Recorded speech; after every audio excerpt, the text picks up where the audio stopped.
I want to thank especially this woman whose talk last year at WCS motivated me to pitch to talk to you today, and that's why I'm here. And I want to dedicate this talk to Fred Barr, who gave his surname to my bee ranch, and was a very good man.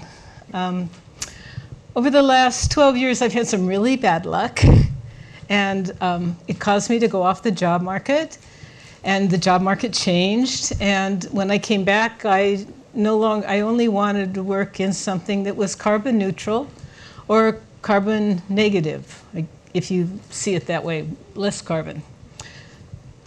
And these kind of jobs aren't on LinkedIn. So thanks to Joan Sullivan, and I saw the talk, I realized that, that I could talk to the women in green tech, and that would be a good way for me to start. So as soon as I did that, I had this transformative experience in knowledge about the bees that occurred to me. And then after that, we went to ESS, and I met a lot of people that were interested in electrical energy storage, and I thought, this is the place where I can work in the world, and it fits my criteria for good. So immediately after doing that, I pitched my pitch to the Counterculture Lab, which is a open source bio lab in Oakland, to do some research based on this incredible man's work. His name is Samuel Ramsey. Samuel Ramsey was able to take electronic photographs that showed the mechanism for how the varroa mite, which is devastating our bee populations, attack the liver of the bee. But at the same time, he uncovered another aha moment from the previous fall, where Jim Barretts of Wisconsin University had found a bacteria that infects the blood of the bees. So the varroa mite delivers this pathogen. Oh, and then I went to ES. Sorry, got that mixed up. So I go to ESS, I get all that stuff. I come back the very next night, I'm invited to join Counterculture Lab. So I start working on collecting programs, and I start working on my resume, and I'm collecting material for the research, and I start working on my new honey extractor and re-engineering that, and I get the note, are your slides ready? Whoa. So if you might notice, there's oh, I see, that's my next shot. Okay. There's kind of a trend to my thinking. I kind of waffle between natural and technological worlds. And I think it goes back to this boy-girl mind thing. And I want to talk about pre-sexual maturity, if I might, because I don't think it has anything really to do with that kind of sex. But when I'm in boy mind, don't give me a list with more than 3 things in it. I just get blurry. And I want to work on things. I built my house truck. I converted my electric car. I fixed things. I don't really want to be around people. I want to do stuff. Then when I'm in girl mode, I want to talk, I want to teach, I want to network and multitask, and I see things in a more holistic viewpoint. So what happened is thyroid therapy. Now I'm fully a woman, fully a girl mind. And the minute that started, I started seeing the whole system. I started seeing the connection between the soil biome and the sun power, both in radiant and photovoltaic energy. I saw how this all combines with the mycelium in the world to create and recreate our planet, as we've, kind of been neglecting that part. So my question is, now some people might know the answer to this, so just hold it. How are bees and EVs alike? They both need a charge to work. of course, we know that the sun and the solar and the wind energy that is produced from your work, is powering our electric cars. But the bees need to fly 60 feet in the air before they build up a static positive charge on their bodies. So when they go to a flower that is grounded and has a negative charge, all the pollen falls onto the bee. And the bee can go back to the hive and feed the hive.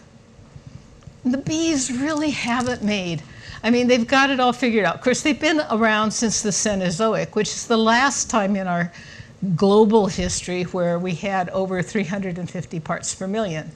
So during that time, they learned how to concentrate low quality, low nutrition pollen, ferment it, and make it into a food to feed the hive. They learned how to take low sugar nectar, concentrate it, make it into honey. And they learned how to make wax combs instead of paper combs from the wasps which they were descended. They made wax combs so they could store that honey indefinitely. And basically, humans have lived off the benefit of their genetic memory as long as we've been around. The other thing the bees have is they have honeybee democracy, which means that when the bees need food or nectar or a place to live, a bee that finds this out in the field will come back to the hive, and she'll start dancing around and trying to interest the other people in the hive. And then the interested bees will go and teach that dance to another set of bees throughout the hive until the whole hive will go off to this new field and gather whatever food that they can find there. And when they need a new house, they have these little groups, 2 and 3 bees, and they'll go out and they'll find a location. They'll come back, they'll present their program to the hive by dancing it again, and then there'll be competing choices. And after these competing choices have gained interest and multiple bees have gone to these different sites and checked them out and reported back, in about 2 weeks, they're ready to make a decision. However they make that decision, once it's made, bingo. The decision is made. There's no more grumbling. What needs to be is done, and what needs to be done is done, and they all go off to the new location. So this is one of the problems they have is the bees don't bring back, they bring back limited data. They bring back information about pollen and food. They bring back information about nectar. They bring information about a safe place to live. But they don't bring back information about genetically modified chemistry, which they can't digest. And they don't bring back energy about pesticides such as Roundup or glyphosate that kill bacteria in the bee's gut, the same bacteria that's in our gut. We're 78% of the same genome. So what hurts the bees hurts us. And I don't understand why we're poisoning everybody, but this is what's happening. And one thing that we can do is the bees need more flowers. The populations, wild and honeybee, have been disseminated. But even the bees that are there, they need more flowers because the diseases can also use that electrostatic charge to grab onto the bee and go back and infect a new colony. So the permaculturalists, with their ideas of soil regeneration and rehydration, using organic technology or organic methods, they can provide those flowers. And so the next riddle is, how are permaculturalists and EV drivers alike? They both do regeneration to get increased production, so energy-wise and soil-wise.